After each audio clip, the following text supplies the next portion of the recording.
வணக்கங்களும் வாழ்த்துக்களும். இந்த பதிவு சிம்ம லக்ன அன்பர்களுக்கு 7 நாட்களுக்கான பலன். ஜனவரி 20 முதல் ஜனவரி 26 வரை, சனிக்கிழமை முதல் வெள்ளிக்கிழமை வரை உள்ள நாட்கள்ல சிம்ம லக்னத்துக்கு சந்திரன் ஒவ்வொரு நட்சத்திரமா எந்த பாவத்துல எந்த நட்சத்திர ரீதியாக நமக்கு பலனை தர்றாருன்னு பார்க்குற முறையில பார்க்க இருக்கோம்.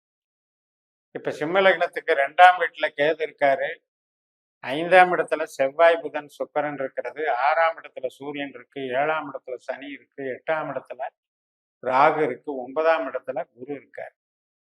இந்த கிரக நிலைகள் அமைப்புல இந்த வாரத்துல முதல் நாளான சனிக்கிழமையில 20ஆம் தேதி கார்த்திகை நட்சத்திரம் சூரியனுடைய நட்சத்திரத்துல நாள் தொடங்குகிறது. காலையில 8:52க்கு ரிஷபராசியில உள்ள கார்த்திகை நட்சத்திரமாக சந்திரன் நமக்கு பலனை தர இருக்கிறார். அப்ப லக்னாதிபதியான சூரியன் 6ஆம் இடத்துல இருக்காரு. 6ஆம் இடங்கிறது என்ன? சர்வீஸ், வேலை, நம்மளுடைய உழைப்பு, நம்மளுடைய ஒரு நோய் எதிர்ப்பு திறன் அப்படிங்கிறதையும் வச்சுக்கலாம், அல்லது நோயினால பாதிக்கப்படுறதையும் வச்சுக்கலாம்.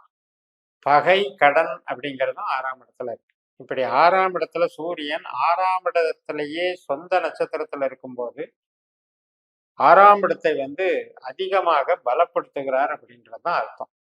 அப்ப என்னன்னா, ஏற்கனவே கடன் சார்ந்த எதிர்பார்ப்புகள் இருக்கிறவங்களுக்கு கடன் உதவிகள் கிடைக்கிறதுக்கு வாய்ப்பு இருக்கு, அரசு வழி ஆதாயங்கள் கிடைக்கிறதுக்கு வாய்ப்பு இருக்கு, சில பேருக்கு அரசு வேலைகள்ல மேன்மைகள் கிடைக்கும், நல்ல அங்கீகாரம் கிடைக்கும், வேலைக்கு சிறப்பான நாள். அடுத்த நாள் ஜனவரி 21 ரோகிணி நட்சத்திரம், ரிஷபராசியில சந்திரனுடைய நட்சத்திரத்திலே போறதுனால இன்னைக்கு ஒரு மகிழ்ச்சியாக இருப்போம், ஒரு பெருமையாகவும் நமக்கு ஒரு கௌரவத்தை கொடுக்கறதாகவும் இன்னைக்கு அமையும். இன்னைக்கு 10ஆம் இடம் என்பது கர்மஸ்தானம்னு சொன்னாலும் கூட, இப்ப ஞாயிற்றுக்கிழமை நம்ம லீவ்ல இருக்கோம் அப்படின்னாலும் கூட, ஒரு 4 பேரை சந்திக்கும் போது நமக்கு கிடைக்கக்கூடிய ஒரு பாராட்டுகள், ஒரு அங்கீகாரம், அல்லது நமக்கு வீட்டுல ஒரு உறவினர் வருகையில ஒரு மகிழ்ச்சி, உறவினர் வருகையில ஒரு கௌரவம், அதே போல நமக்கு நம்ம செய்யற தொழில் ஸ்தாபனத்துல இருக்கக்கூடிய மேன்மைகள் அப்படிங்கிற வகையில இன்னைக்கு சிறப்பாக. ஜனவரி 22ஆம் தேதி மிருகஸ்ரீஷ நட்சத்திரம், செவ்வாயினுடைய நட்சத்திரத்துல சந்திரன் போறாரு. சிம்ம லக்னத்துக்கு 4ஆம் இடத்திற்கும் 9ஆம் இடத்துக்கும் அதிபதி செவ்வாய். செவ்வாய் கிரகம் பூராட நட்சத்திரம் சுக்கிரனுடைய நட்சத்திரத்துல இருக்கு, அது புதனோட சேர்ந்து இருக்கு. சுக்கிரனும் அங்கேயே தான் இருக்காரு, தனுசு ராசியிலே தான் இருக்கு. அப்ப பூர்வ புண்ணியம் அப்படிங்கிறதும் எடுத்துக்கலாம், நம்ம கலைகள், நமக்கு உற்சாகம், நம்ம சந்தோஷம், மகிழ்ச்சியை எடுத்துக்கலாம், குழந்தைகள் சார்ந்த ஒரு நல்ல பொழுதுபோக்கையும் எடுத்துக்கலாம். இப்படிப்பட்ட வகையில இன்னைக்கு நாள் போகும்.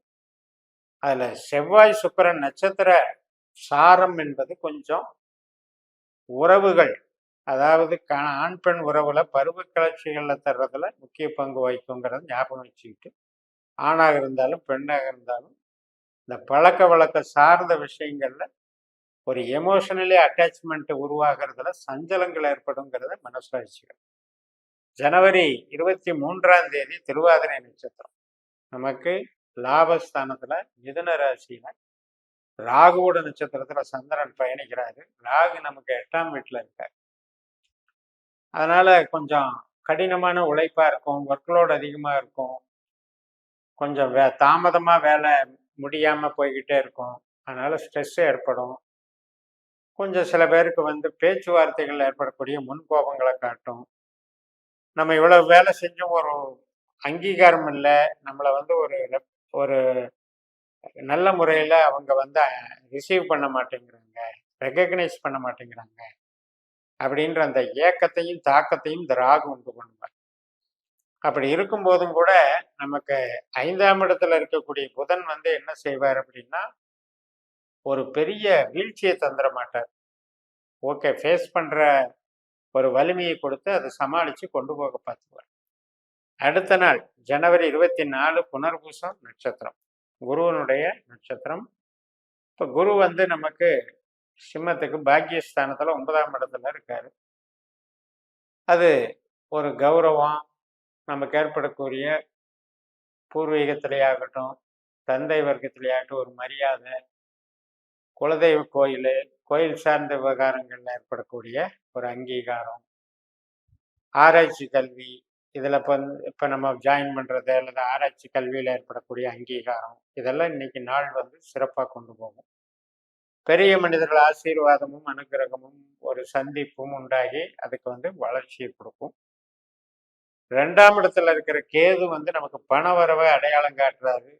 அது அப்பா வழியில வந்தாலும் சரி, பூர்வீக வழியில இருந்தாலும் சரி, ஒரு பண வரவு ஆதாயத்தை அங்க கொடுப்பாரு. அடுத்த நாள் ஜனவரி 25 பூச நட்சத்திரம். நம்மளுடைய 12ஆம் இடமான கடகராசியில சந்திரன் சனியுடைய நட்சத்திரத்துல பயணிக்கிறாரு. புதிய மனிதர்களை சந்திக்கலாம், புதிய தொழில் தொடர்புகளை ஏற்படுத்தி கொள்ளலாம். அதே போல நமக்கு வேலைக்கு ஒரு வளர்ச்சியை கொடுக்கக்கூடிய நல்ல நாளாக இது அமையும். கண்டக சனி அப்படிங்கிறது 7ஆம் இடத்துல இருந்தாலும் கூட அந்த 7ஆம் இடம் என்பது ஒரு கான்ட்ராக்ட் எடுக்கிறவங்களுக்கும் அல்லது நம்ம ஒரு சம்பளம் வாங்குற வேலையிலேயே இருந்தாலும் கூட அந்த வேலைக்கு வந்து பாதகம் இல்லாம அதை வழிநடத்தி செல்றதுக்கும் அந்த சனி சப்போர்ட் பண்றாருன்னு புரிஞ்சுக்கலாம். அடுத்த நாள் ஜனவரி 26 கடைசி நாள் ஆயில நட்சத்திரம், வெள்ளிக்கிழமை இன்னைக்கு. அதே 12ஆம் இடமான கடகராசியில புதனுடைய நட்சத்திரத்துல சந்திரன் போறாரு. புதனும் செவ்வாயும் பூராட நட்சத்திரத்துல இருக்காங்க, சுக்கரனுடைய நட்சத்திரத்துல இருக்காங்க.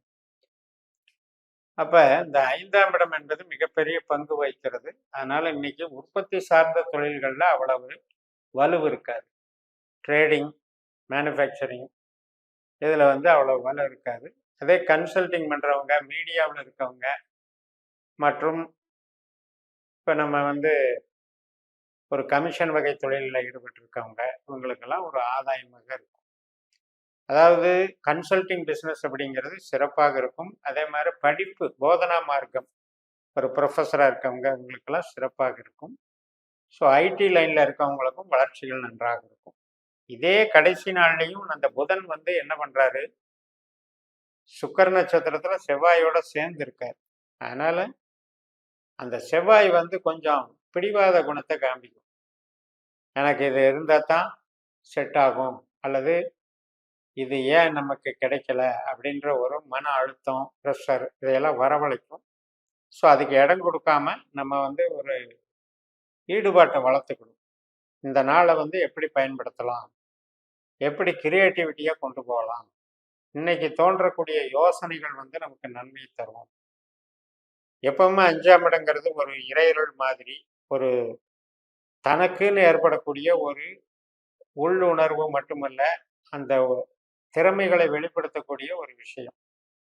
அதாவது விவேகம்னு சொல்லுவோம், ஐக்கியூ வேல்யூன்னு சொல்லுவோம், ஆழ் மனதின் அற்புதங்கள்னு சொல்லுவோம். இந்த வகையில் 5ஆம் இடத்துல இந்த கிரகங்கள் நன்மைகளை செய்கின்றன. ஒரு மிகப்பெரிய வளர்ச்சியை தரக்கூடிய நல்ல நாளாக இருக்கிறது. அப்ப சிம்ம லக்னத்தை பொறுத்த வரைக்கும் கார்த்திகை நட்சத்திரத்துல ஆரம்பிக்கிறது, ரிஷபராசியிலிருந்து கடகராசியில் இருக்கிற ஆயுள் நட்சத்திரம் வரைக்கும் சந்திரன் நகர்ந்து வர்ற நட்சத்திர ரீதியாக நம்ம பலன்களை பார்த்தாலும், உங்களுக்குன்னு ஒரு ஜாதகம் இருக்கு இல்லையா, உங்களுக்குன்னு ஒரு பிறந்த நேரம், அந்த லக்னத்துக்குன்னு 12 பாவ அதிகாரிகள் 12 பாவ உபநட்சத்திரங்களை கண்டுபிடிச்சு இது மாதிரி நட்சத்திர தொடர்புகளை வச்சு உங்களுடைய பலன்களை என்னுடைய அட்வான்ஸ்டு அஸ்ட்ராலஜியான பாஸ்கர அஸ்ட்ராலஜி நட்சத்திர சூத்திர முறையை பயன்படுத்தி வெற்றி காணுங்கள் என்று கூறி நிறைவு செய்கிறேன். இந்த சேனலை சப்ஸ்கிரைப் பண்ணி ஷேர் பண்ணுங்க. உங்கள் தனிப்பட்ட ஜாதக பலாபலன்களை என்னுடைய வாட்ஸ்அப் நம்பரில் தொடர்பு கொண்டு பலன் பெறுங்கள். உங்களிடமிருந்து விடைபெறுகிறேன். உங்கள் JMS. நன்றி, வணக்கம்.